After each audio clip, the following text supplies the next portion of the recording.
about Forum for the Future, we've been going for 15 years, working in partnership with business, with NGOs, with government, and with public sector bodies on solutions to the challenges of sustainable development. And since the financial crash, we have noticed two things. One, government really pulled back.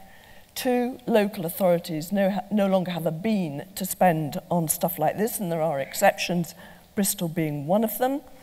But business has actually upped its interest, upped the depth of its analysis of what the future is going to be in which business is operating.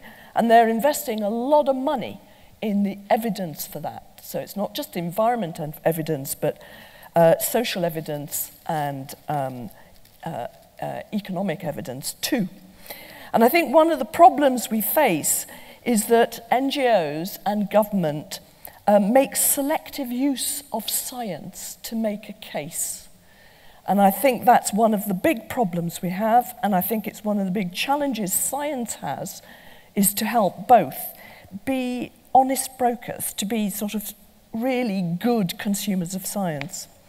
I mean, and it's a challenge that I think LWEC can rise to. Global Environmental Change was a big program a few years ago, and nothing really concrete came out of that in terms of solutions. So I think LWEC has got a challenge in making what it does, the research it does, absolutely relevant to those that are living with environmental change. Communication, I think there are several things to consider here, and I hope to stir you all up a bit. I'm looking at opportunities and challenges here. And first of all, we need to decide, do we wish to influence change, or do we just wish to transmit what we want to transmit? Not worried about what people want to hear, not worried about the sort of change we want, but just to transmit what we know and feel. Tim Lang, who is the professor of food policy at City University, gives all of his students a book, and it's about how the neoconservatives got the whole economic ideology of free markets being the best way to mediate human affairs into power. And he gives that to all of his students, so they actually understand how ideas gain influence and gain power. And it's not just by transmitting. And the economists involved actually admitted they were involved in what they called a guerrilla warfare. So we have a lot to learn from that. I think everyone, all sectors, are making one cardinal error. And it's beginning to move. This is beginning to move because what this is about is not really the environment. It knows all there is to know about sustainability and long-termism. It's about people. And this is where I don't agree with John. We are out of our niche as a species. There's 7 billion of us, and no other large aggressive mammal is anything but rare. I think the nearest is a crab-eater seal, which is counted in a few 100 million. So we are way out of our ecological and our evolutionary niche. And I think it's a shame he spoke, because I agree with a lot of what he said, but by mixing political polemic with what is the evidence. And to actually say that population is not, the numbers don't matter, and it's just consumption of the rich, is to do an enormous amount of damage and harm to the very many women who would like to get contraceptive advice in poor countries, but can't get it. And I think that that's the narrow polemical thinking about these things means that you miss a really big trick there. This is a humanitarian crisis, and everything that we have problems with is multiplied by too many people, and that goes for poor countries as well as the rich. Everything, loss of biodiversity, climate change, all of that's caused by people, but the focus of government policy, of academics and NGOs is the environment. And it's the language that's been used down the past couple of decades has actually set people a bit on edge. They sort of see that this is all about a competition about us, the people, and the environment. And I think we have to be very, very careful about how we talk about what we want. Yes, Scientifically, our environment and its economy underpins everything. But if we make people aware that things are going wrong, but leave them without agency, they will draw back. And that's what we've seen in the last few years. I think we're making a mess out of the way we communicate sustainable development. It's been co-opted widely to mean just the environment as well. It's been all this sort of, the title, the economics, people, and the environment's been siloed by everybody, by government, by academics, and by the NGOs. Whereas achieving sustainable development means getting our economic, social, and environmental goals at the same time. And unless we address them at the same time, we ain't going to make any of it. And so therefore, that's where we need to go. That's where the innovation is. That's where the imagination can make a difference. We need to think in systems, and we need to think holistically. Why is there no chair of economics in this country held by an ecological economist? At least there wasn't last year. I hope somebody's going to put me right, say that it's all changed this year. The NGOs in Copenhagen behaved disgracefully. Each was clearly making a big fuss about its interest.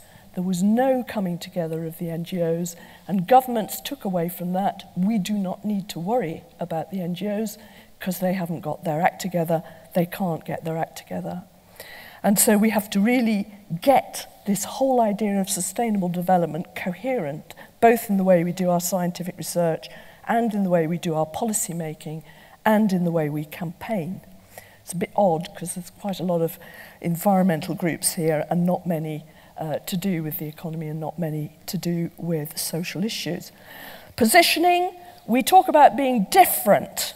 If you care for the environment, you're different, special. You wipe your bottom with recycled toilet paper. You are special. When most people actually want to belong to the mainstream, and so we need to talk about being in the new normal.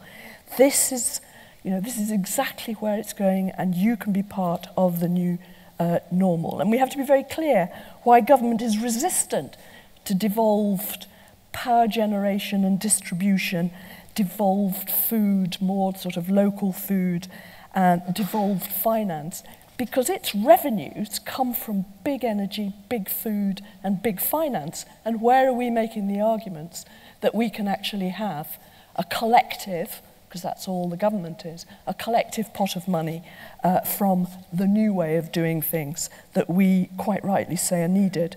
Same goes with urgency. We could possibly be the only species to have minutely monitored our own extinction.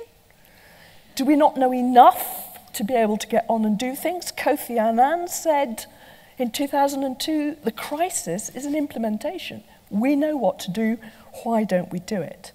And my forever sort of lightning rod for public opinion, your average London taxi driver, asked me what I did. I told him, and he said, you don't need to worry about any of that, dear. If it was really serious, they would be doing something.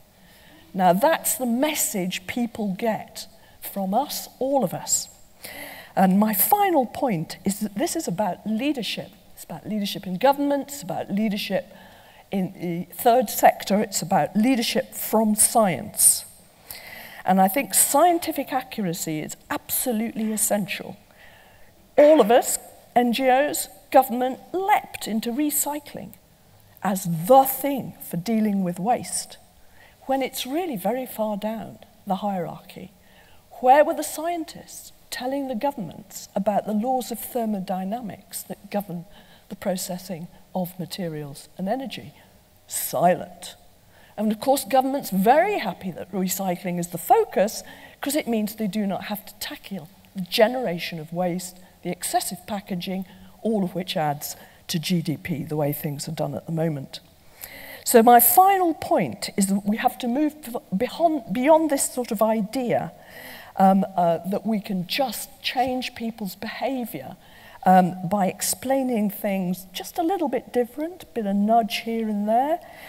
We need to get serious about what are the facilitating conditions, what is the infrastructure that we means people who say, well, I worry about this, I do want to be part of where we're going, therefore I can get engaged and I can do it. and we're not good at arguing about the right infrastructure. We're not quite sure what it is.